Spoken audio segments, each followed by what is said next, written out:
Hey, Vinyl community. I am joined by two very special guests today for a video that we are doing of our R.E.M. top 10 songs of all time of R.E.M.'s entire discography. We have Logan from Swellheads Network here. He's a huge R.E.M. fan. And I'm also joined by Josh from Flipside Vinyl. You've seen him before. We've done videos together. And today we are going to be tackling one of my all-time favorite bands. And they're from Athens, Georgia. We're talking about R.E.M. And one of the first things that we're going to do is we're going to just take turns going around talking about how did we first get into R.E.M.? How old were we? What year was it? Just kind of where our roots are in terms of our discovery of R.E.M. and when we became fans. So Logan, since you're new to our group, if you want to start off. Oh, sure. I have a very not that exciting trajectory as far as how I got into them, but my two top bands are R.E.M. and Kiss, and they both have a very similar history in my life of being just very casually listening to them when I was younger, and then a very slow to a very obsessive progression of favoritism. I think the first time I ever heard of them, which is a way I got into much music when I was younger, is through Weird Al, who incorporated both Losing My Religion and Bang and Blame into polkas, I think, at some point. And he did. I remember those. That must have been the first time. And he did a parody of Stand. So those must have been the first instances of hearing it. And then I know my dad had Out of Time and Automatic on CD, so I heard those, and Monster, I believe. And then just, that was probably when I was 9, 10-ish, around there. And then started to get more into it in high school, getting more into alt music, and then college, post-college, huge boom of, trying to own it all. And then they became my number one favorite, and then tied for my favorite. Okay. So they're number one or number two for you right now in terms of your favorite bands? I've always made a very hard distinction that you're not allowed to have two number one favorite bands, and then I decided to stop lying to myself and give me a pass. Well, just out of curiosity, who's your other favorite band? Kiss. Kiss. Okay. All right. Well, you're in good company here. I know Josh and I are Kiss fans also. So absolutely. Yeah, we can relate definitely in that respect. Josh, how about you? Well, how did you get into R.E.M.? I'll tell you that it was probably about 1987. So I was at that point 13 years old. And this one goes out to the One I Love video, came on MTV. And I just remember, if you guys remember the video, it's almost haunting, that video, and especially for a young child. And I remember it just left this impression. My mom didn't let me watch MTV. She had seen a David Lee Roth video or Hot for Teacher or California Girls, and she flipped out and she was like, "Oh my God, this is so sexist." But when she wasn't home, I was sneaking on, and it came on, and I was so as you guys, if you watched my channel, I'd become obsessed with things. I was just so obsessed with that song and the melody and the way Michael Stipe delivered that song. And instantly I knew that I had to go discover that band. And unbeknownst to me, they already had a catalog of music, amazing music. And that kind of led me down the road. And then after that, I would just get excited every time there was an R.E.M. album that would come out. And, I was a big fan. And, I just remember, being obsessed. Every album had a song that I just was completely obsessed with. Even though I loved the entire album, I'd always be like, what's going to be that one song on this album that I knew would just be killer? And you'll see that on my list today. So, but I love them. Great band. Well, for me, I was 16 years old, and I lived just outside of Detroit, and I had an uncle who lived in Cincinnati at the time, and he was huge into music. He was like the coolest uncle because he was always buying me records for Christmas and music, and I could always count on him for getting me some cool stuff. So I took a trip there when I was 16 years old, and this would have been 1986. And he gave me 4 cassettes. He gave me Murmur, Reckoning, Fables of Reconstruction, and Life's Rich Pageant. And I listened to them on my tape cassette Walkman, like the whole trip back from Cincinnati. And it was like the coolest thing ever, because I'd only been into classic rock up until that point. I wasn't into anything that you could have considered alternative or anything that sounded like R.E.M. And I remember thinking, God, like they got the jangly guitar sound of like the early Beatles, and yet what the hell is Michael Stipe saying? I can't make heads or tails of what he is singing, and when I do understand what he's singing, I can't make any sense of what these lyrics are saying. But that was very cool, because at the time R.E.M. was not all over the radio. They weren't as popular as they were post Document. And so it felt like, God, I'm one of the very few people who are actually into this band, because most of my friends would not have understood what is the appeal of R.E.M. But it just felt they were so different than any other band that was out at that time. It felt like it belonged to just a select group of us. You know, I felt very possessive of them, because it was like, I'm in on a secret that of how great this band is that only a few people know. And I remember like impressing my artier friends by saying like, oh, guess who I'm listening to? I know you've never, but listen how cool they are. And I'm turning like all my friends on R.E.M. and it's like blowing their minds, because it's just something they hadn't heard before. And then, you know, Document the next year, and the one I love came out. I remember kind of being proud of like, that's my band. There they are on MTV with the video that nobody understands. And, you know, it was sort of like, it felt like, you know, finally we're getting some recognition. But then, you know, after a while, you feel like, oh, well, I kind of liked them better when they were underground and when nobody knew about them. But, you know, we can say that about a lot of bands. So I think you'll see that in my list reflected a little bit, just because I have such nostalgia for those early 80s R.E.M. albums. But I like their later stuff too. But I tried to do a nice cross section of old versus new R.E.M. But, you know, anyway, let's jump into our honorable mentions. We're going to allow ourselves 5. And Logan, do you want to go through your 5 honorable mentions? Sure. This ended up being perfect, because so last year during R.E.M.'s 40th anniversary celebration, I did my top 40 R.E.M. songs, and even just in, you know, the less than a year's time that I made that list, my top 10 has changed since then. And that, I think most people could say that about their favorite bands, that the favorite songs are always nebulous.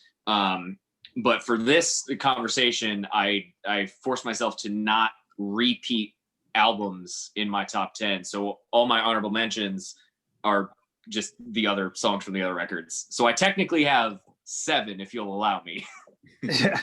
I won't complain. I'm sure they're all good. Sure.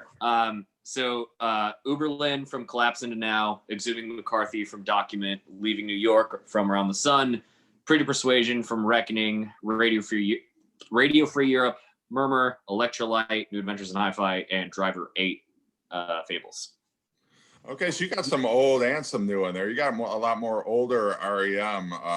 Than I think I was expecting. But I like the fact you've got Leaving New York in there, which is from the Around the Sun album, which I know, you know, it takes a lot of shit from people, a lot of R.E.M. fans, because it's so mellow. And it felt like, I remember when I bought that the day it came out, and I remember just kind of being underwhelmed with the album. It's grown on me a lot since then, and now I regard it a lot higher than I think I did at the time.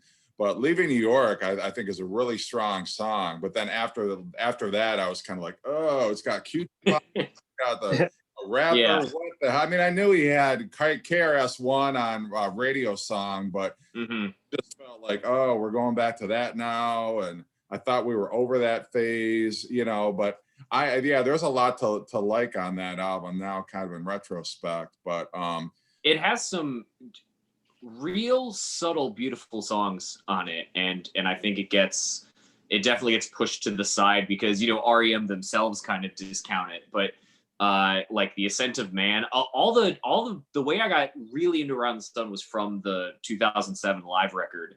And the versions of the songs on that are fantastic. Yeah.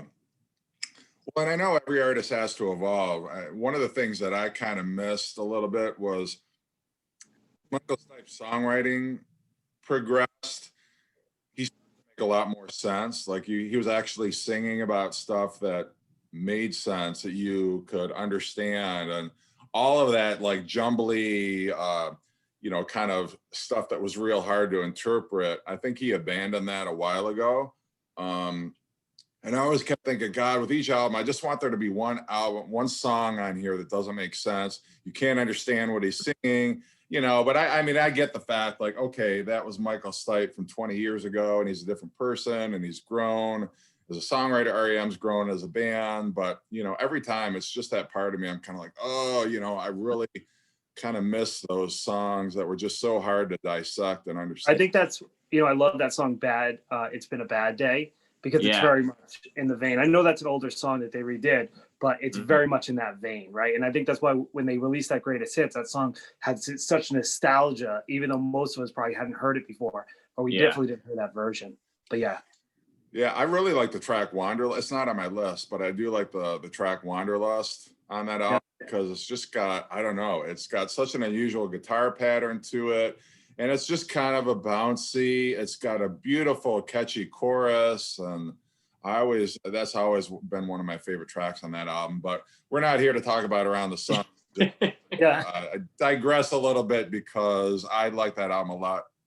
But to your point, Jeff, do you think you observe Michael Stipe's lyrics as being more sensible because from Up onward, they actually printed the lyrics? Yeah. Well, there's something to be said for that. The only lyrics they printed back then was World Leader Pretend on green. Up to that point, there'd never been a single lyric sheet or any amount of lyrics, you know, printed before, at least in any way that you could recognize. And so, yeah, I think there's something to be said for that. And I mean, I respect that. I know you can't go doing that forever. I mean, it's something that, you know, was his trademark at the time, but you know, every artist evolves, and that's my problem, not theirs. So, you know, nonetheless. Josh, you want to give your 5 honorable mentions, or however you want to include? Yeah, just 5. Number 15 would be Electrolyte off New Adventures of Hi-Fi. I just absolutely love that song. Number 14 would be I Don't Sleep, I Dream. I just think that song is so great. Number 13 is Losing My Religion, which I know, you know, for a lot of fans, that would be number 1. Some people wouldn't even put it on their list. But, you know, when I went and listened to every single R.E.M. album to do this list again, and I think when I heard that song, when it first came out, there were a lot of rumors that Michael Stipe had HIV, that he was dating Morrissey from the Smiths. And, you know, they're dissecting the lyrics, like the lyric where he says, consider this, the hint of the century. Consider this slip that brought me to my knees.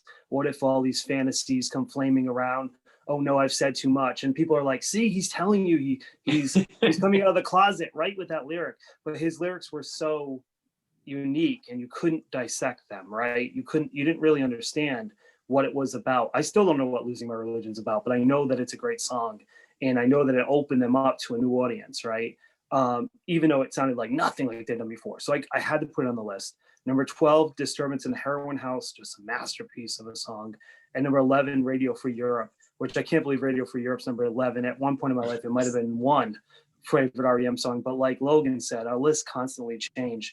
So those are my 5 honorable mentions. Last year was my number 4, and it didn't even make it this time around. Like, and we could do this every 6 months, and it would probably change.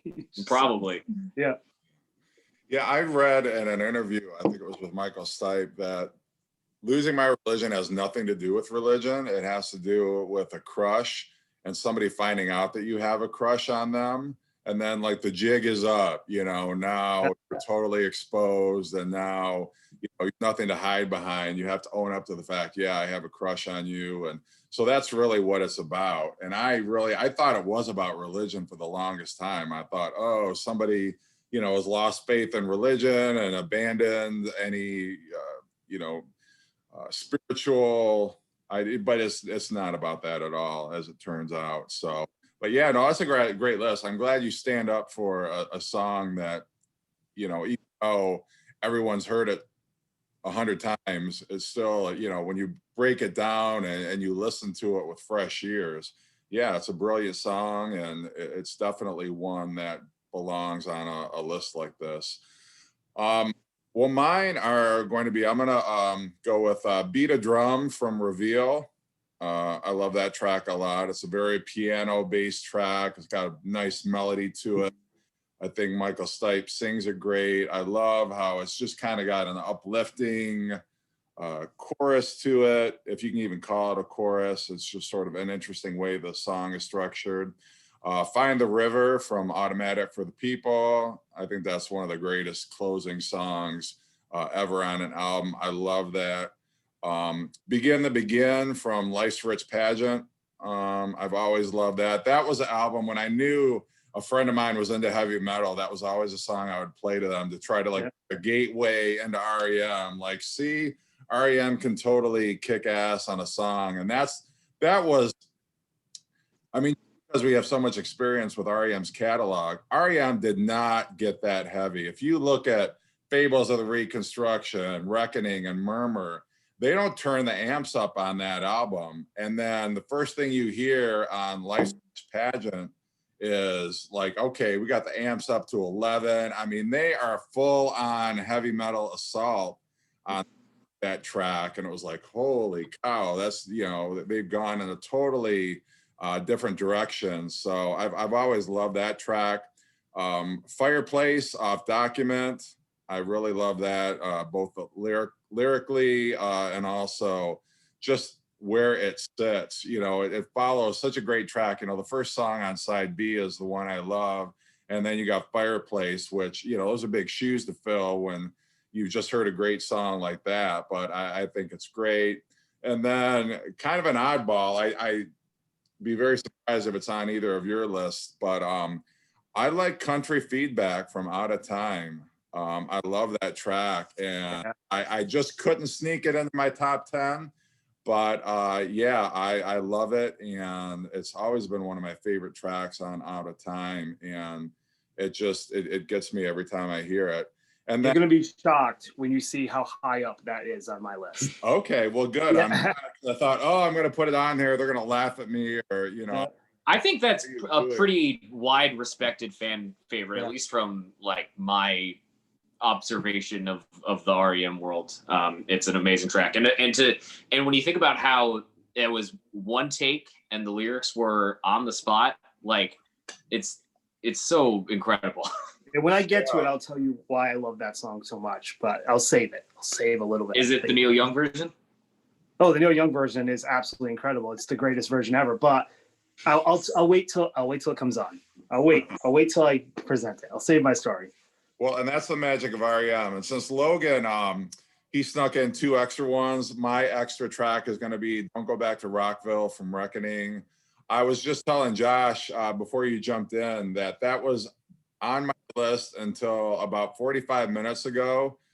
Then I decided nope, I like Beat a Drum just that much more. And so I felt like so bad because I really like that song a lot, but just couldn't squeeze it onto the list. So I'm just going to give a shout out to Don't Go Back to Rockville. So, all right, now we're going to start with our number 10. We're going to go around, and Logan, give us your number 10 R.E.M. song. Sure.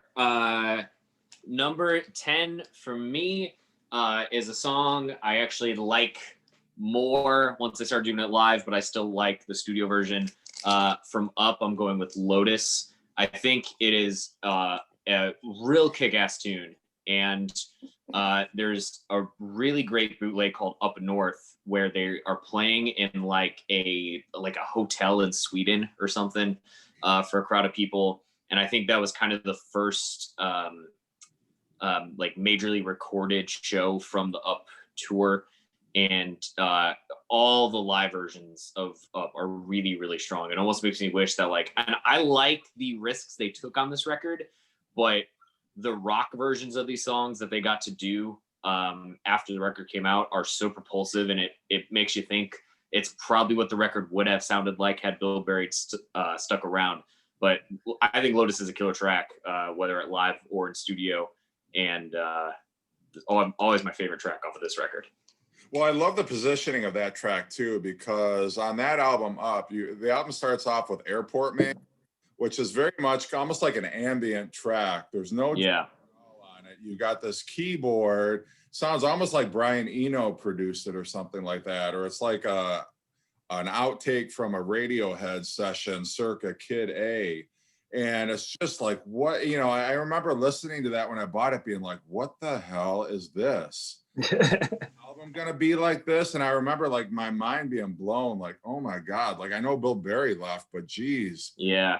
So and I love the they only do this a couple times in the catalog where they go self-referential, but in the second verse he sings the lyric ... and I feel fine, which it gets me every time I hear it. It's so good.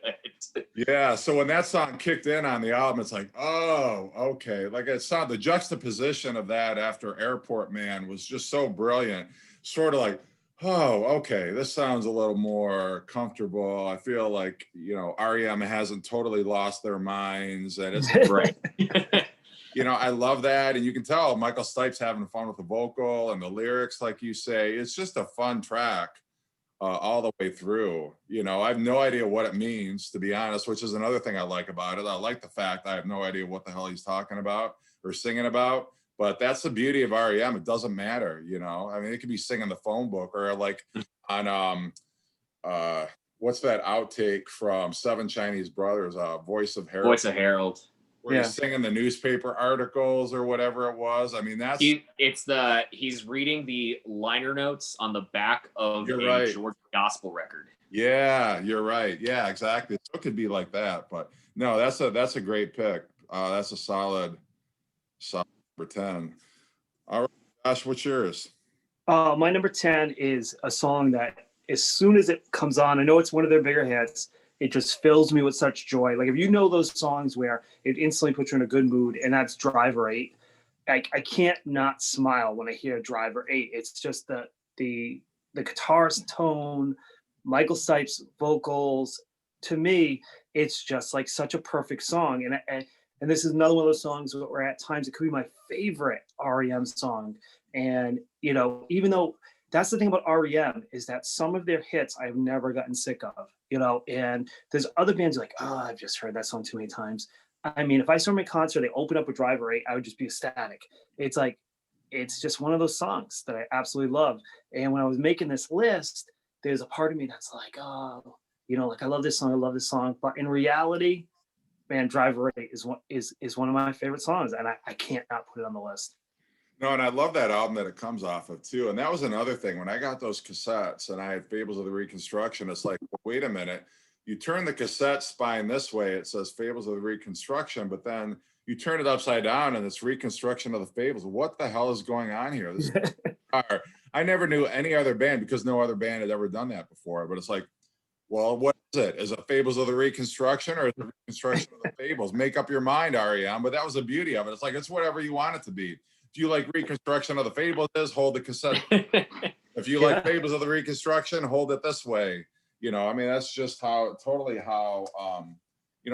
loses something on the CD because you don't have it that way. It doesn't look that way like it did on the cassette. I could go grab the cassette, but I don't want to interrupt the video. But that's just the cool thing about R.E.M. is they would do stuff like that no other band would ever try or get away with. So, I love that they never had side A and side B. It was always something weird and we talked about that. We just did a cassette video the other night, and I was talking about how R.E.M. it was always side L or side R, or something like quirky like that. My is gonna be Pilgrimage from their first album, Murmur. Always loved that. It's another song that came right after, just like Fireplace came right after the one I love. Pilgrimage comes after the excellent Radio Free Europe track on side 1. And I've always loved it. It just starts out with that kind of like that bass, do do do, Yeah. do do do do do, and then in the chorus, it just goes totally off. You got guitar, like acoustic guitars. It's just like such. I've always just loved this. Like, but you started off this way, and then you've totally like gone over the top with just this orgasm of sound in the chorus. I've always loved that. And then at the end, where it just builds and builds, and I mean, you know what I'm talking about. But I've always loved that track, and one of my favorites. So good. I love that song. Love that whole album. Yeah, it's excellent. It is. Josh, have you seen or heard the like the promo acoustic version of Driver 8? Yes. So good. Probably my favorite, other than the LP. Yeah. Fantastic. Okay, number 9. Carnival of Sorts from Chronic Town. Nice. This is an obscenely, almost annoyingly strong record where it's just like 5 of the most perfect songs of all time.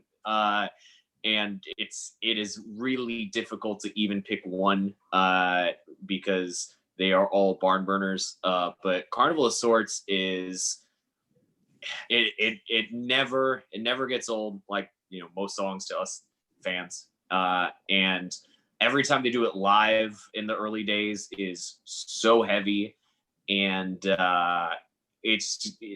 speaking of not knowing what the fuck a song is about, that is a great one. Although I do know that, is it Carnival of Sorts? I believe it's Michael Stipe said in an interview that Carnival of Sorts and Circus Envy are based off of the same scene in the same movie, but I can't remember what movie it is at the time. But supposedly that's the case. And it's, you know, banger, as they say. I love that song. Love that song, Circus Envy, too, by the way. That's a great song. Yeah. Yeah, I love that. I love that EP. I had to actually go back and discover that because I think I got that cassette after Document was released. And it was only because I was like, oh, R.E.M's got an EP. I think I saw it in a store, and I'm like, oh, I had no idea. And I remember I picked it up and I listened to it after I graduated. My senior year, we went to Cedar Point like the day after graduation, and I remember listening to that EP because all the way. I mean, it's just one of those like funny associations that I have with that album, but it is so solid. I mean, you got Wolves Lower, which is just a great track. I love Gardening at Night. I think it's fantastic. 1 Million is a great track on there. I mean, every song on there, you keep waiting for the dud. There's got to be a weak track on here, and there's totally not. I mean, that's how strong they were right out of the gate. And Murmur is such a perfect album too. They started out just really as great as any band ever did with their first couple records. So. Oh yeah, man. There's no sleepers on those first like 4 albums. It's unbelievable. If you conclude the EP, you know. I know that once they started adding rappers and stuff, people got a little skeptical, but there's still some great songs on those albums. All right, so I was telling Jeff before we started that, you know, I wasn't going to put this on my list, but then I played all the albums, and you know, it's the difference of how Michael Stipe sings the song to the music that's played, and that is my introduction to R.E.M, which is the one I love off Document. And you know, he sings it in a way that's such a ballad, like this one goes out to the one I love, but the music is, you know, it's like it just slams and it just kicks in, and the guitars are heavy. The song is a heavy song. The lyrics are heavy, but Michael Stipe doesn't try to compensate and sing it faster. Like this one goes out to the one I love, even though the music, he maintains that deliberate cadence to his voice. And to me, that's what I love about this song so much, is that he could deliver it in a way that sung like a ballad, but the song just totally rocks. And when I made this list, I made a list before I decided to listen to all the albums in its entirety again, and this wasn't even in the top 20, and now it's in the top 10, which just goes to show what a great song it is, what a masterpiece. Well, and a lot of people, when that came out, a lot of people still do interpret it that it is a straight up love song when they miss the line where it says another prop to occupy my time. Yep. Oh, they totally lost on them. It's almost like that Depeche Mode song, Somebody, where he's talking about, I want somebody, all these cliches about the perfect love relationship. And then at the end, he says, those things like this make me sick. And like this, I'll get away with, it's sort of like the same idea where you're thinking like, oh, it's a love song. R.E.M's written a lot. Oh, I guess not. Nope. But, yeah. Not Yeah. Well, my number 9 is going to be off Reckoning, and I'm going with Camera. Love that song. It was actually written for a photographer friend of Michael Stipes, who I think she passed away of cancer or she died. I forget the circumstances around her death, but he wrote that as a tribute to her. I think it's just a real moving song. I really like that, how it just settles in on the middle of side 2. And yeah, I don't know. It's always been a moving song to me. I think it's one of Michael Stipe's most tender vocals of any that he's sung before or since. And yeah, I don't know. I like that album, but I like that song a lot. It's excellent. Number 8. Yep. Wouldn't it be crazy if it was Driver 8, but it's not. It is The Sidewinder Sleeps Tonight, one of the handful of songs they've never performed live. And it boggles my mind because of how, the song was a single and for how huge they were on the Monster Tour after not playing any of the stuff off of, this and Out of Time for a handful of years. It's one of the more upbeat songs on this record, and I'm always surprised that they never got around to doing it, but it's just fun and silly, and it almost like has a contest for how many words can you squeeze into one bar of a chorus. Like, call me when you try to wake her up. It's very it's like almost like scat like vocal, but so good and so just pure and fun, and know the story of Michael Stipe tracking the vocal and him laughing during the Dr. Seuss lyric, and they just kept it in because it's a very silly lyric. And again, who is the Sidewinder? What does it mean? You may never know, but great song, underrated. That song is a masterpiece, and I will tell you that I got that cassette day one. Like, I was so excited. Like, a couple weeks before the album came out, they had the video for Drive on MTV. All the R.E.M. fans are going nuts, like super excited. And that cassette did not leave my car cassette deck for at least a month. And that song is just a song that makes you feel good. It really is. It's really the Stand and Shiny Happy People of Automatic for the People. Every album, almost like Van Halen had to have some kind of silly track on each of their albums after Diver Down. It was sort of like that, where sort of like, okay, was R.E.M., being so serious and just kind of letting their guard down and having fun with the song. They'd had that reputation for so many years of just being like, they're this morose kind of no nonsense band. But, Michael Stipe's a very funny guy, and he's got a great, totally. Even, Peter Buck also. Peter Buck wrote the liner notes for Dead Letter Office, and they're hilarious, Yeah. The notes that he wrote about each of those songs. So yeah, that's a great pick. Most definitely. So my number 8 is going to be Let Me In off Monster. And let me tell you that I am one of the people that absolutely loves the new version of Monster. And the reason why is because it makes me love the original version of Monster even more. And I'm not saying that because the new version is god awful or anything like that, but when you listen to, and I'm going for the original version of Let Me In, not the remastered version or the reimagined version, as they like to say. But when you listen to the reimagined version, when this album came out, when I was a teenager or young adult, like I remember thinking like, oh, I wonder if this song they bumped up Michael Stipe's vocals so you could hear them more because the guitars were so loud, right? And so when I heard this version of the album, and you could hear Michael Stipe's vocals clearly, and the guitars are toned down slightly more.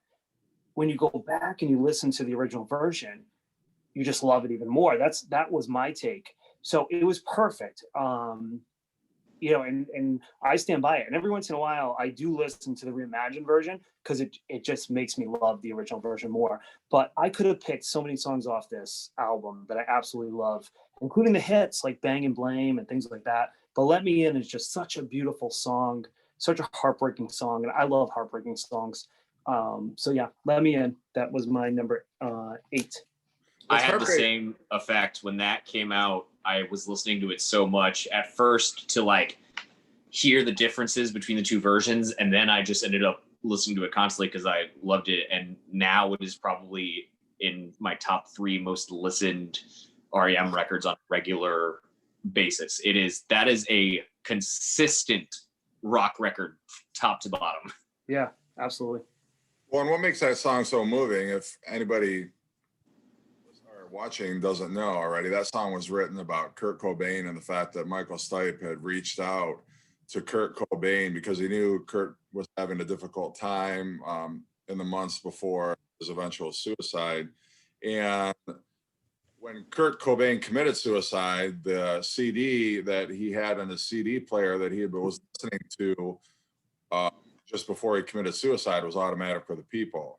So he'd always been a big R.E.M. fan, and Michael Stipe and the other members of R.E.M. said, if we had gotten famous as quickly as Nirvana did, that could have been any one of us. Just the fact that they were swept up into the whirlwind of fame as quickly as they were.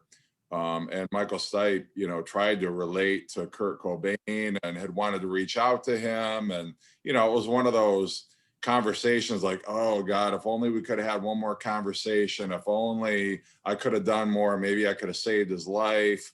It just broke his heart that, the song he was listening to as he was prepared to commit suicide was, probably Everybody Hurts, on that album. So it just really breaks your heart, but it's such an emotional track and it's so powerful. And you just feel the heartbreak and the ache in his voice when he sings that. And it's such a mournful song, even though it's like just drenched in this real heavy, distorted guitar. It's just like, oh, why did that have to happen? Why? But it's a beautiful track. So what is it? My turn now? Yeah. Number 8, I'm going to go with Undertow from New Adventures in Hi-Fi. I've always loved that feel where it just kind of is, you've got the bass all through it, and then in the chorus, the guitars kick in, and it's a great Michael Stipe vocal, a great vocal hook. That's always been a standout track to me on that album. And that was another one that had to grow on me. Now, I know I ranked it kind of low on my ranking the album's video, and I've since come to regret that because having gone and revisited, it's like, God, this is a damn good album. There's not like a bad track on here, and it's a really solid album, but nonetheless, Undertow, I love that track. That's the song that gave Michael Stipe the hernia on the Monster Tour. Oh, is that right? Okay. When he that like real high note that he hits in it, that was the one that did him in, I believe. Well, it's suffering for your art, I guess. Not to dwell on like morose things, but one really quick thing to share is when Kurt Cobain took his life, he was roommates with a guy named Dylan Carlson from this band Earth, which is one of my all-time favorite acts. And the gun that Kurt Cobain used was one that Dylan Carlson had purchased. And so Earth didn't put out a record for 8 years because of that. And this was the first one they did since that incident happened, because Dylan Carlson was obviously distraught by this happening. Yeah. And that makes this record extremely powerful. Sure. Wow, I didn't know that. 7. My favorite track from my least favorite record, Imitation of Life. And as I was, I revisited this record a lot a couple months ago, and it still doesn't climb any higher than the bottom, but there are still some really good songs on it. I just think they did the electronic thing better on Up than this. But Imitation of Life, kind of like Sidewinder or Stand, is just this weird standout phenomenal pop track in the middle of experimental kind of breach of their music career. And it's perfect. And the way they filmed the video, they use this really unique like time-lapse style thing to film the video, where every scene in the video like takes place at once, but you see it at a different time. It's not a tech guy, so I can't explain it, but amazing pop track. And when you think of R.E.M., not often a band associated with having anthems, but when I think of an anthem, I think it's a very almost has a motivational quality to it, and this song does for sure. And it's very hard for me to be in a bummer mood when this song is on, and is often a track I will put on to not be in a bummer mood. Very, very good. Good choice, man. My number 7 is going to be something that someone has already said, and that is Pretty Persuasion. Just a great song. Fantastic. I mean, it's one of those songs like Driver 8 where, when I was listening to these albums, I'm like, oh my God, I wish I could just take the needle and bring it back. I don't do that. I try to listen to it all the way through. I was like, I just want to listen to that song over and over and over again. I can see why CDs are so popular, but yeah, it's just a great song, and it makes me feel so good. And yeah, it's just perfect song by a great band. Oh, that's a great one. My number 7, I'm going to go one album higher, one album later, I guess I should say. I'm going to go to Fables of the Reconstruction, as I like to call it, for Old Man Kenzie. And one of the things I'm realizing as I'm going through this list, just how great a bassist Mike Mills is. So many of the tracks that I like have a strong bass melody that really is the focus of the song. And on this one, you just, and it's the last track on side 1, which is, I think, a perfect placement, because it's got to fall at the end of something. But I love that. I mean, just like, oh God, what a creative melodic bass line for this track. And it's just something, some sense of foreboding that permeates this track that I just really love it. I have no idea who Old Man Kenzie is, no idea what he's singing about. Doesn't make any sense to me at all, but I just love it. I don't know, and it's always the tracks that kind of get overlooked that I love. I've heard Can't Get There From Here so many times, and I love Driver 8, and those used to always be my favorites. But then as I'm revisiting some of these albums and going back, it's like, God, you know what? Old Man Kenzie, that's a good song. I really like that a lot. It's just moody, and it's got a great bass line, and so that's why I like it. That's a great one. I absolutely love that song. That whole record, I think, is based off of just like characters from Athens that they had knew or heard of, or folklore. I don't know if that one was real, but the character in Life and How to Live It was about a real guy that had a bunch of copies of a book that he wrote called Life and How to Live It, just hang around in Athens at some point. Yeah, they were good at doing character studies, that's for sure. Mm-hmm.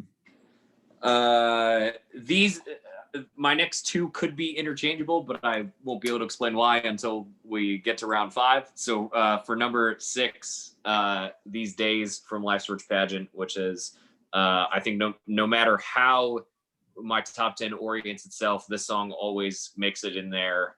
For a while when I was younger, it was my number one pick. And then, you just change that opinion over time. But so good. It's really a crime that they didn't choose that to be a single, even though it was a live staple. I think you put this with a good video, it could have been one of their biggest songs ever because it's so catchy, it's so propulsive. I think the 1-2 punch of this and Begin to Begin is obviously incredible. But yeah, so, a fan favorite, a live staple. It had everything it needed to be to become huge, and then just wasn't. So non-R.E.M. fans don't really know about it, and that's probably the one song I could recommend out of my entire list to be like, if you don't know this band, that's the one you got to listen to because it is super hard. Well, and a curious choice that they did for the single, they chose Fall on Me for the single for that album, which is like, Yeah, it's catchy. It's about the environment. It was everything that R.E.M. needed to do at that point. But Right. but yeah, and I Believe was one of the other ones with the the banjo thing, and again, it's a weird kind of southern alt country thing. So I can see why they chose those, but that's the one I can't see why they didn't choose it. Yeah. Well, I just have to jump in right now because that was my sixth pick. Very quickly, that was my number 6. And if you don't believe me, look on my list here. That's awesome. It's so funny. So yeah, I don't want to, we don't need to talk about it twice, but yeah, it's a great track. Love everything that you had to say about it. Those are the exact reasons why I like it. So. Well, my number 6 is not that song. My number 6 is Drive. And one of the reasons why I love Drive so much, I always like to think about like what the record company is thinking, right? So they hear this album and they must have known that Man on the Moon was going to be a giant hit. They must have been like, yes. And R.E.M's like, no, we're going to release Drive. And it's this slow, melodic, relenting song. It's I just absolutely love that. And that's what I love about R.E.M. is that they probably knew they had that in their back pocket and that Man on the Moon was going to be this giant hit and maybe one of the biggest hits of their career. But instead they released Drive. Lyrically, it's amazing. Sonically, it's amazing. The song still it makes the hair on my arm stand up. It makes me think about that point in my life. Absolutely love it. I think it's a classic. And it's one of the best songs on that album. Yeah, well, and it borrows a line. I forget who, I was just trying to look it up here, but there's a song called Rock On from the 70s. It was David Essex. A song called Rock On was, hey, Yep.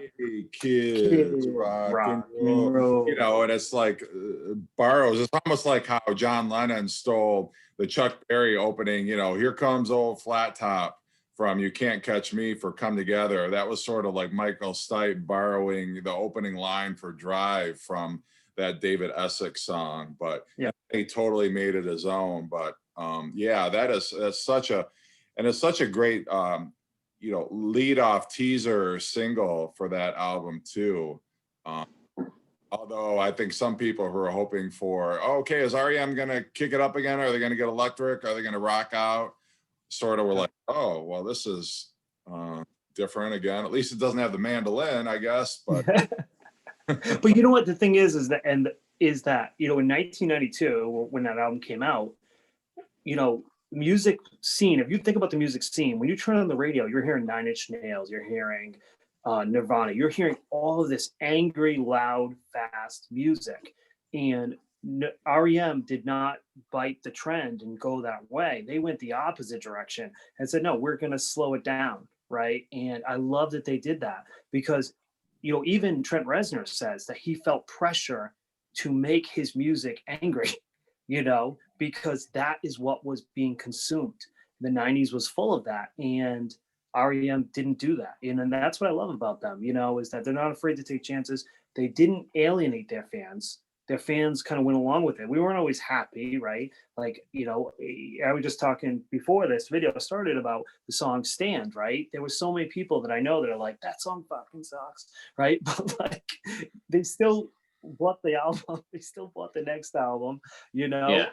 It's one of those things where, people even say, even the songs that, like that could divide the fan base, people still stay on board, Yeah, well, that's what I love. You know, the song, or the title of the album, "Out of Time," only referred to the fact that REM had to come up with the title for that album. They were out of time, so out of time. But that I think is a perfect metaphor, really, for REM throughout most of their career. They were out of time. They were out of step with whatever the current musical fashions were. They're in the middle of grunge, putting out a song like "Drive" and "Everybody Hurts," Right. on the Moon, you know, stuff that was totally out of sync with what the prevailing musical tastes were at that time. And same, you know, is like everybody, you have to come to REM. REM's not going to come to you. They're not going to change what they do to accommodate whatever the current trends are, or whatever, you know, people's tastes are at the time. It's like, okay, either you like us or you don't. Hopefully Right. you do like us, but we're not going to sell out. We're not going to change what we do to accommodate that. You know, and that's what I think always been the beauty of REM is they just do their thing, and you know, either you like it or you don't. And enough people, increasing number of people, have liked it over the years. Yep. Um, Absolutely. And I had thought that they gave writing credit to David Essex in the liner notes, and maybe they did on later versions, but they do give the credit to the original writers of "The Lion Sleeps Tonight" for "The Sidewinder Sleeps Tonight." Nice. So they got 1 out of 2. Yeah. Maybe Wasn't Stipe saying, contacted Essex or something. I don't remember. just to Well, clarify too, I personally don't hate the song "Stand." So if any REM Yeah, me fans- Well, John Lennon never Drive- gave credit to Chuck Berry. He never gave credit to Chuck Berry for taking the line, you know, "Here Comes Old Flat Top." He ended up getting sued for it, and you know, had to put out a rock and roll album to appease attorneys. But you know, nonetheless, Yeah. I digress because I'm a Beatles fan also. But anyway, so we're on we're in our top 5 now. So Yep. Yes. it's really on. I'll say "Drive" is one song that I think for as much as I love the studio version, the rock version from the Monster Tour is probably my preferred version of that track. And my number 5 from Jeff Witcher's very misguided least favorite album, Accelerates, is "Living Well Is the Best Revenge." I want to say it's their best opening track, but if I do that, it negates a song later in my list. But I'm still going to make that claim either way. It is so powerful, and the reason this and These Days are very interchangeable with me, because on the Accelerate tour, those were the 2 opening tracks, and I think those 2 tracks as an opening for a tour set list are incredible. So I hold those songs very close association because of that. But it's just so kick-ass. I got into it through the they were doing a lot of promo videos for Accelerate at the time, where they were busking some of the songs, and the acoustic version of the song that they did in a busking format was amazing. And then I got into the studio version, and it's like it kind of like Josh, you were saying about, you know, bringing the needle back. It's one of those songs where, you know, it's the first song on the record, and if I'm playing the CD, it is very hard for me not to press back button every single time. It's so powerful. It's got the amazing Mike Mills backup vocals singing alternate lyrics. I think REM is a band that it probably hates the term return to form, but this is an incredible record, top to bottom. Great lyrics, great melodies, super heavy guitars, and a 32-minute record for, you know, after being gone for 5 years. Fantastic. And Living Well is unparalleled for me. Incredible. I wish I had seen that tour. They need more live albums. That's all I'm going to say. Yeah, it's crazy they didn't put one out until 2007. They had planned to do an After Fables, and there's a bootleg of it. It was professionally recorded. IRS wanted them to do it, and then I think at the last minute, Stipe put the kibosh on it, so it never happened. And then they were going to do a live video from the Document tour that was also filmed and never released. Yeah, crazy. All right, so my number 5 is a song I mentioned before, Country Feedback.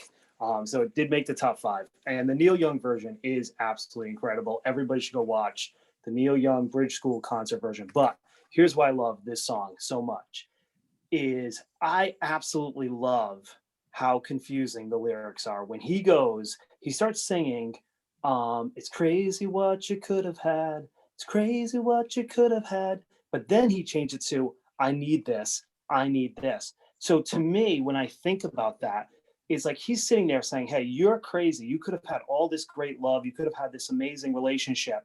But then he's saying, I need this. Well, the other person doesn't need this, or they would be there.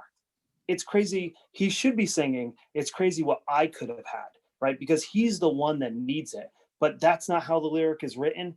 That's not how it's sung. And because it's sung that way, that's an honest emotion. To me, when we're rejected, we start thinking, oh, this person's crazy.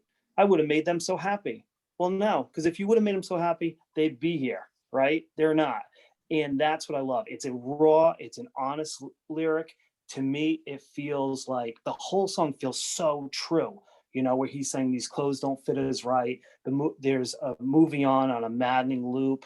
It paints this extremely dark, heartbreaking picture. And the way he sings it, the cadence in his voice, the deliverance of the song, it's almost like he's moments away from a breakdown.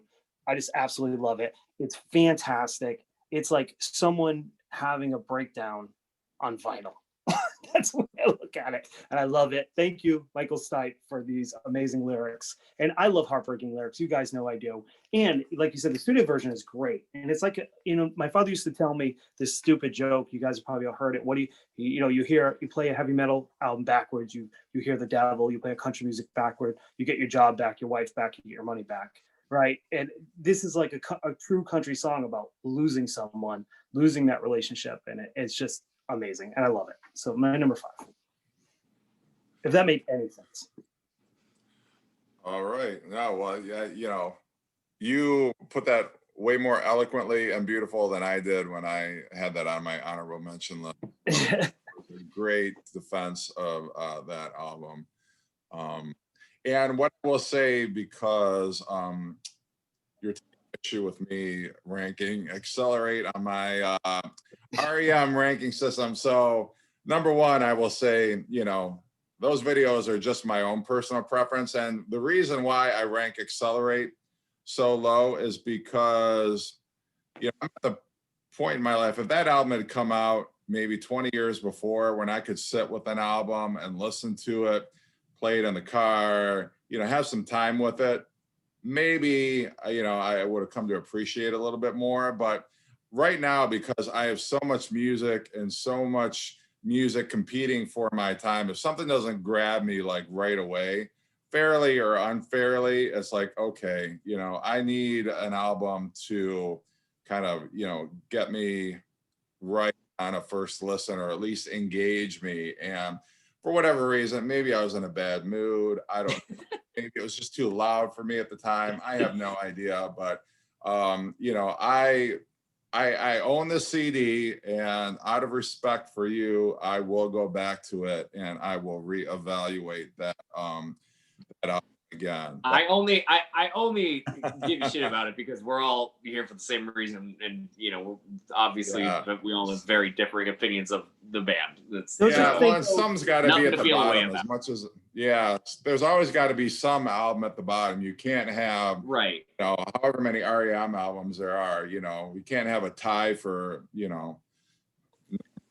5 or whatever. But so I don't dislike any R.E.M. album, but just in terms of ones that I go to, of any R.E.M. album that I listen to that one the least. So anyway, I respect the fact that you like it, and maybe I need to go back and give it another chance, because I'm certainly open to changing my mind. And but that's an album that I need to pay a little closer attention to. But I digress again for the 10th time during this video. But my number 5 is going to be Sweetness Follows off of Automatic for the People. And I don't know why I'm always choosing majority of the tracks are the end of, this is the end of side 1. If you were listening on cassette or vinyl, But I've loved that track.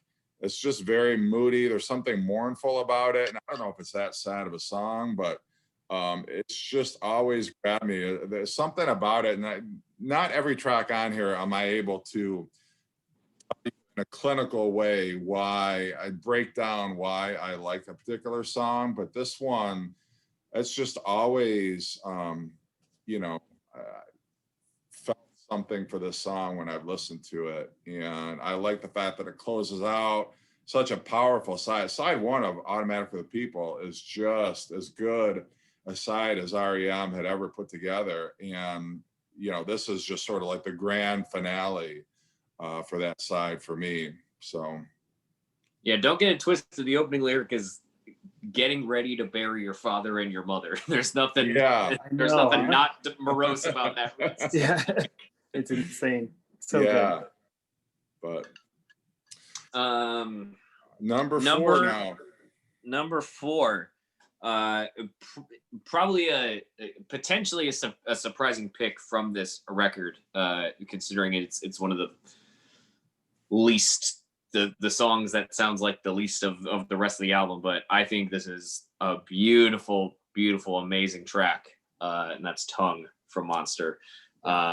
One of my absolute favorite Michael Stipe vocal deliveries. The way he can just keep up that pitch the entire track is incredible. I'm a big fan of piano-based rock, piano-based pop. And it, not only is there that just amazing piano riff, but they do a thing that I love, which is one of the things I love about Wilco, is they have a piano and organ playing at the same time, different riffs, and it's such a unique sound. And it's just this nice, subtle, lustful ballad in the middle of a, balls to the wall rock record, and which is normally like, being a big like 80s metal guy, the power ballad is never my favorite track, but this time it is. This is a really phenomenal song. Absolutely. Well, it's almost like a gospel. I mean, I hate to say it, but because it's probably blasphemy, but it almost sounds like that if you weren't paying attention to the lyrics, it almost sounds like it's got a gospel feel to it. Totally. There's the organ. I've always felt that, that's almost like the title and the subject matter notwithstanding, that could have been a great gospel track, Yeah, if we take out the subject matter. Yeah. The way he sings in falsetto, and it's a great song, man. And it was hard to leave that one off my list. I mean, I'll be honest with you, Automatic for the People, Monster, all these albums you're naming, it's like, oh my God, I love that song. Like, how did I not put Sweet As Follows? How did I not put Tongue? But you can only pick 10, 15, or 17 like Logan did. You guys are going to hate me because it's another one off this album, but I just really love this album. And mine is going to be, what number are we on? Just making sure. Number 4, and it's going to be South Central Rain. I just really love that song, and I know it's a big hit, but I have to be honest, it's just one of my favorite songs of all time. It's just a classic, and it's a beautiful song. Well, I love too when Mike Mills harmonizes on the verses. Yes. It's like, you made the song, you elevated the song even more. It was already a fantastic track. It's just a small thing like that, that God. It'd be such a different band without Mike Mills. Without his harmony. It's in those early albums, and I try not to pick so many songs off those early albums, but it's hard not to. And maybe it's the mindset of 2021. There's so much negativity and crap going on. And those early R.E.M. albums just really put me in a great mood. There's just no doubt about it. It's the best rhythm section of any rock band, hands down. Bill Berry, Mike Mills, undefeated. And even in the later years, I mean, Bill Rieflin is one of my favorite drummers of all time as well. And when they got him involved, those last couple records have amazing drum performances on them. Absolutely. Oh, it's me now. Go for it, man. Logan, I'm going to go to Monster also for mine, but mine is going to be the track right after Tongue, Bang and Blame. Great song. still my favorite track on Monster, and I love Monster top to bottom, but Bang and Blame, just, you know, and it's just it's the hook. It's, like I say, I can't always articulate what I like about every track, but it's got a great verse, a great chorus. Yeah, everything about it I love. I just love it. Kind of starts out, you got like an interesting drum beat from Bill Berry, just spare guitar, just kind of echoing in the background, and then, you know, it's like in the chorus you just the amplifier, and you've got that great riff from Peter Buck, and yeah, just love it. I think it's fantastic. It's a great way to kind of, all right, we're gonna turn up the volume again after Tongue, and what a great track.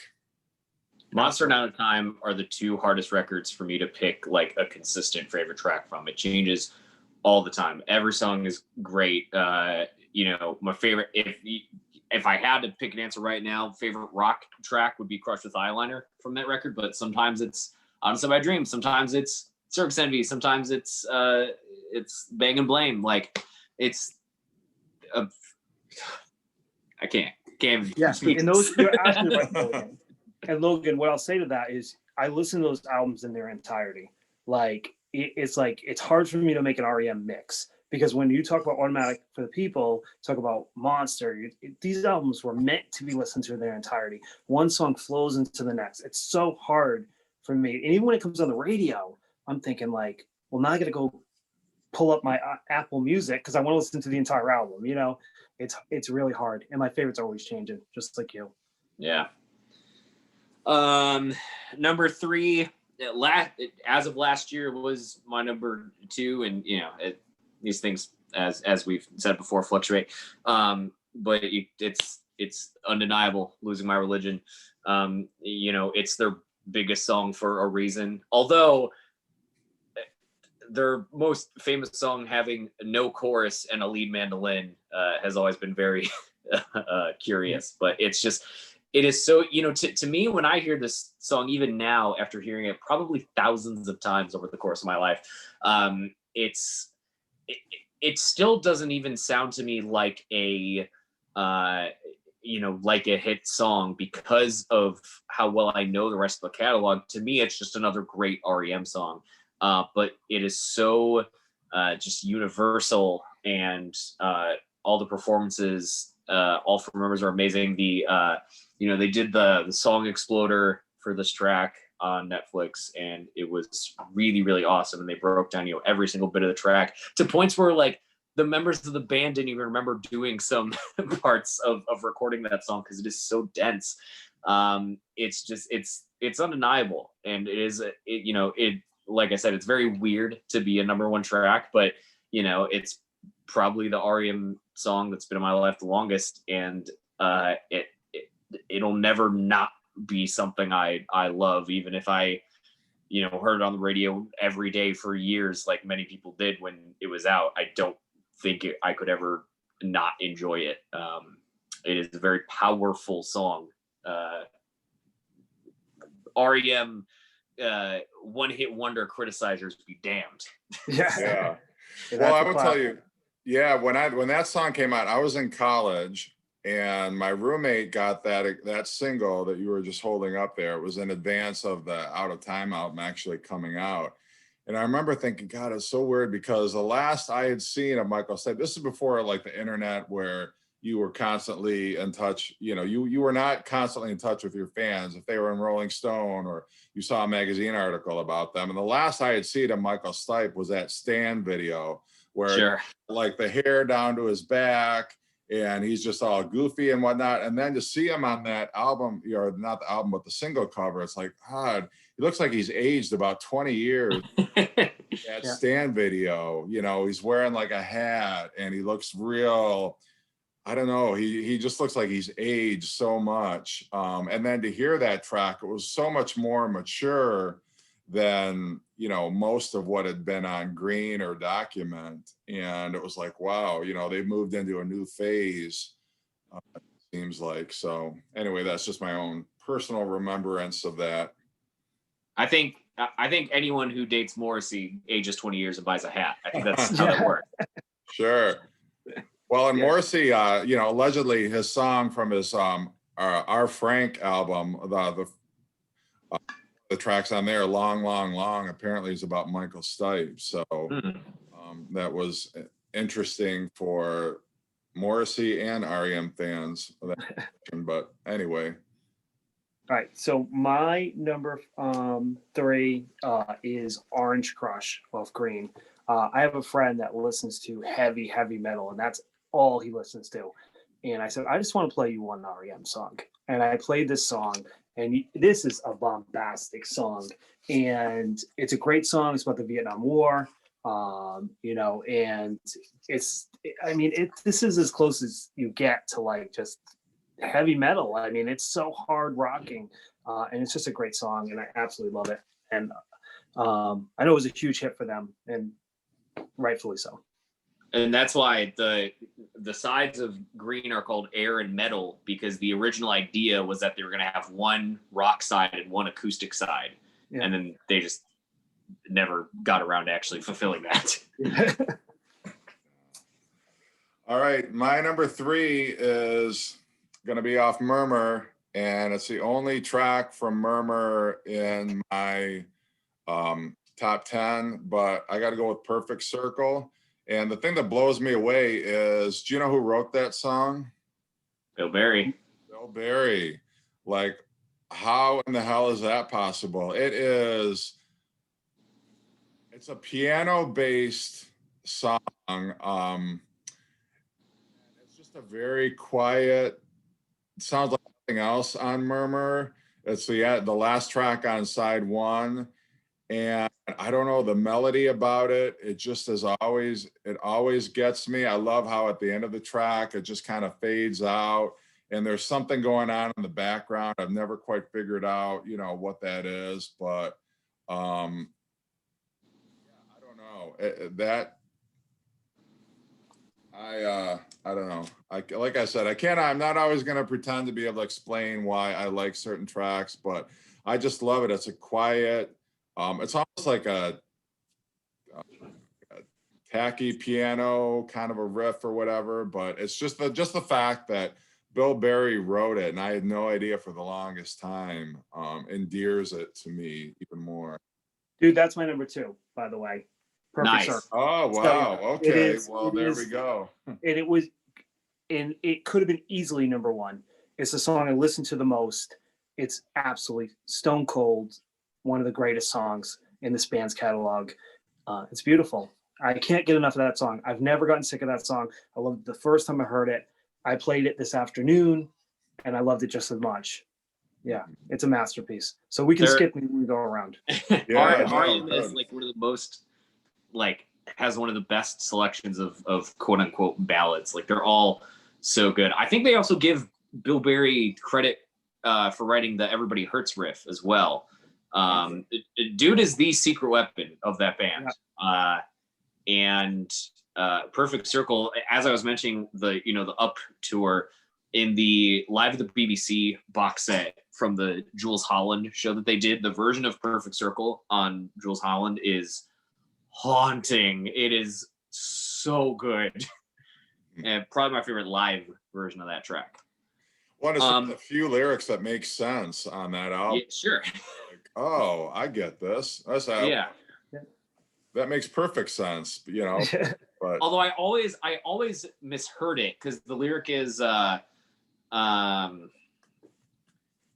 standing too soon, shoulders high in bloom, and now I can't remember what I used to think it was. Well, that was a pointless story. My number 2 is not from an album. It is The Great Beyond from Man on the Moon.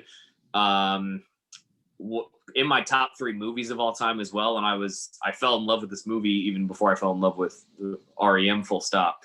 But The Great Beyond is an immensely beautiful track.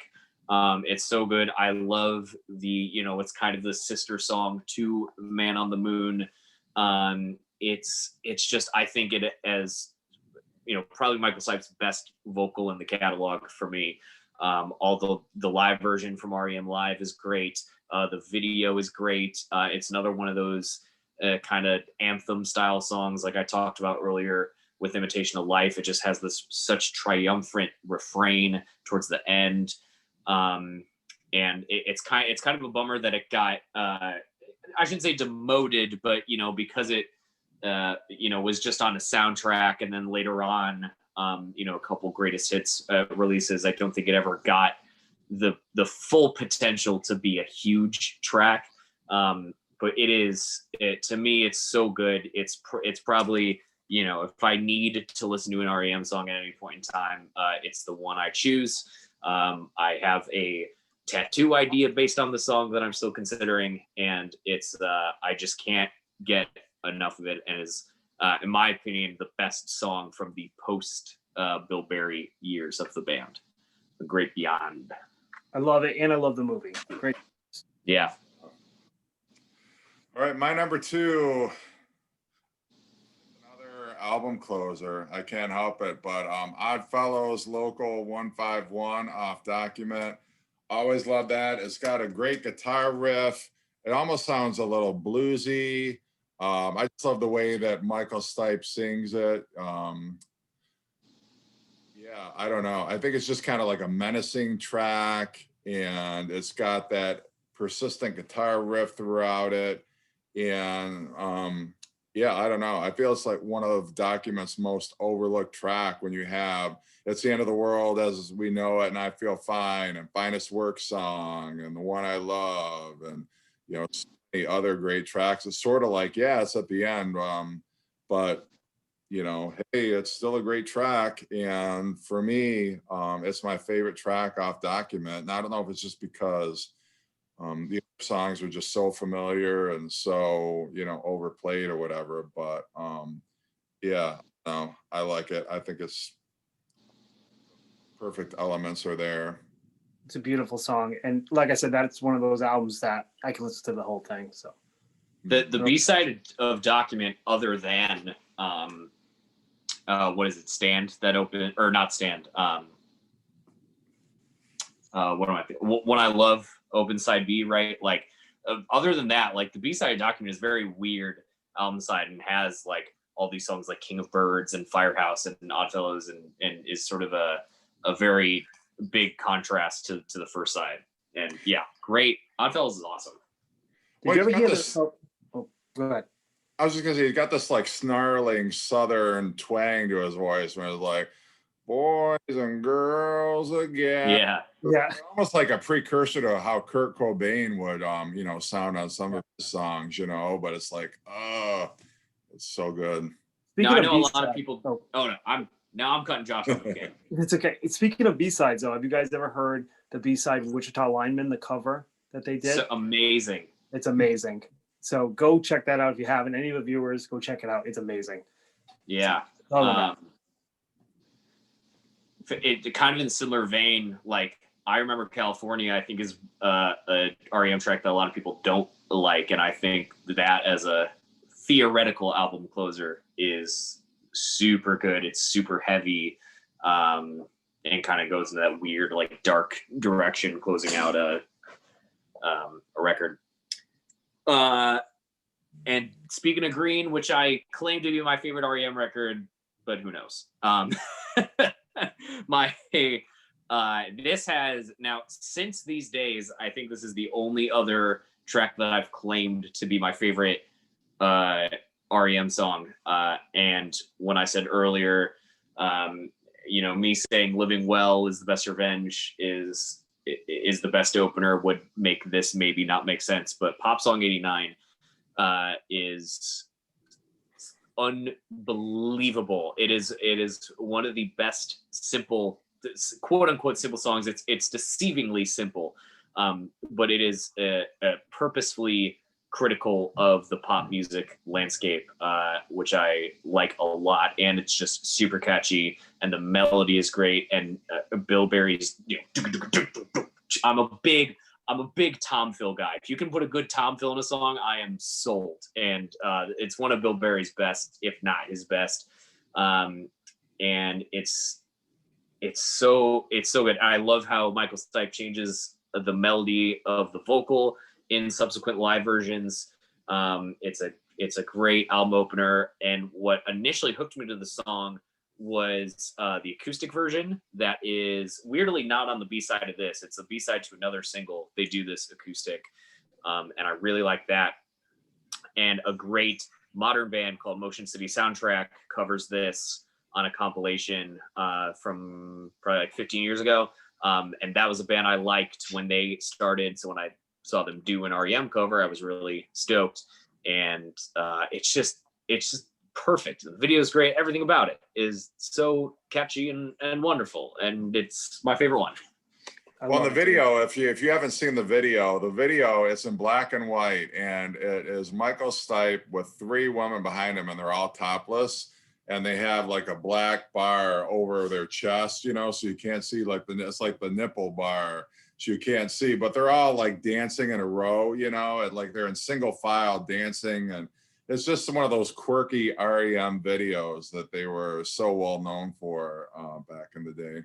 And the point of that video was, unfortunately, the video only works uncensored because it's a statement about censorship and body. So in the uncensored version of the video, the women do not have black bars, but Michael Stipe is the only one who does, and basically saying, you know, why, you know, it's all nipple. It's the same shit. Like, why are we splitting hairs?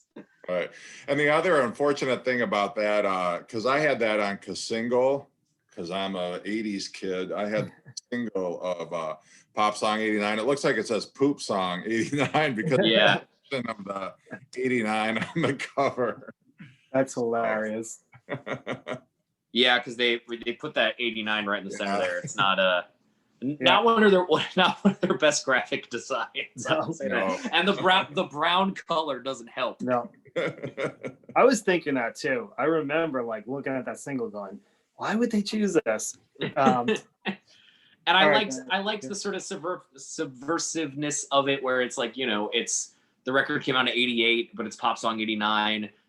When I got to visit Athens and do like the R.E.M. fan walk around Athens tour, and on the steeple of the church where they played their first show, somebody has written on the side R.E.M. Pop Song 78, I think, which makes even less sense because they didn't play till 1980. Mm-hmm. Amazing. All right, guys. So my number one, and it might surprise some people because it was a pretty popular song, but I'm going to go with Night Swimming off Automatic for the People. Here's the reasons why I love this song. First off, as soon as the beginning, you hear the string instruments like they're tuning up. So I remember the first time hearing the song, like, okay, what are we going to get? This big orchestrated piece of music? But no, it's so subtle. And like I said, in the age of grunge, in the age of very, very angry music, you know, they make this such a beautiful song, and he paints this picture, you know, and you really understand the lyrics. It's not like early R.E.M. where you're just sitting there wondering what he's talking about. He's like, it's not like years before, you know, and you know, the pictures in the rear view, or, you know, he illustrates it so perfectly. I can't illustrate it any better than he does. It's a simple, beautiful song. It just shows their genius. And for a song like that to become such a big hit, if you think about it, in the age of Smells Like Teen Spirit, Pearl Jam, these rocking songs, it just shows their brilliance. It shows how much, not only that, they were respected by their fans and the critics, they were respected by other bands, you know, and it's just such a beautiful song. And I've never met anybody that hasn't liked that song, you know, like where I played it for them and they haven't thought it was a beautiful song. So that's my number one, Night Swimming. And I'll tell you that and Perfect Circle switched about 10 times today. Sure. So, yeah. And that's another great song that it's a shame they only played it live once on Jules Holland in like the early 2000s. And I believe that's the only noted performance of it. Yeah, no, it's a beautiful piano riff too, and it's just the piano carries the entire song, which for REM, I mean, it's the same reason why I like Perfect Circle. It's the piano riff, man. It's what carries Yep. the song, and yeah, it's just a beautiful, beautiful track on an album full of beautiful tracks, actually. Um, so mine, and I'm going to quote Michael Stipe from the tour film video. This is my favorite song, and I'm talking about Get Up. Um, so many levels, and not least of which is because I'm a Beach Boys fan, and I know so was Peter Buck and maybe the other members of REM, which is never more at evidence than on At My Most Beautiful on the Up album, which is almost an homage to Pet Sounds, but just even the way the song opens is unlike any other REM track. Where you got the like the ascending harmony opening, and then you've got Michael Stipe kind of singing in that Brian Wilson falsetto, in the middle. I love the breakdown where it's just the music box chimes, almost like Time from Dark Side of the Moon. You've got that collage of different music box, which just comes out of nowhere. I love the fact that you've got, and the chorus, Michael Stipe saying, dreams, they complicate. And then you've got Mike Mills in counterpoint to that singing, dreams, they complement my life. It's just the whole package all together. It's so brilliantly constructed. It's so clever. It's so melodic. Yeah, I don't know. That's always grabbed me, and I love that track. That's another song where the live version takes it for me, because when you hear, tens of thousands of people just screaming "Get Up" in every recorded live version, it is huge. Yeah, amazing. That's why we need more live albums. Yeah, I mean, listen, I have bootlegs upon bootlegs on my hard drive. That's why I downloaded so many of those, because there are so many amazing live moments, like the closing night of the Green tour, where they played all of Green and all of Murmur in their entirities back to back, is like an astounding recording that is a shame never got like a wide release. I don't know. I don't really know why they never did it. Probably because they were, trying to be so, even when they were huge, so counterculture. Exactly. Mm-hmm. I That would agree. have been a great concert to be at. Wow. Well, that's our top 10. That was a tough list to get through because there's so many, as you guys would, on your list, I'm thinking, oh God, how is that not on my list? Or that's such a great one. I can't believe I left that off. But that just shows how great their whole discography is, and how different it is, and how different songs speak to different bands. And but yeah, that was a hard one for me to put together, but good list, guys, brilliant, and I can't argue with a single selection. There's not a single song on any of your lists. Even Living Well is the Best Revenge, where I would have said, no, can't get with that one. I totally agreed with all of your picks, and I can't argue with any of them. So fantastic job, guys. And I hope all the REM fans listening will comment on their own personal list. If you got a top 10 that you want to share in the comments section. But again, thank you so much, guys. Josh from, JC, the Flipside Vinyl. We got Logan from Swellheads Network. Make sure you check them out. I will leave the link to their channels in the description below. Make sure you check them out and subscribe if you haven't already. Thanks so much, guys. I totally appreciate it. Thank you. I apologize for my radiator the last 10 minutes. It's old and terrible. No problem whatsoever. All right.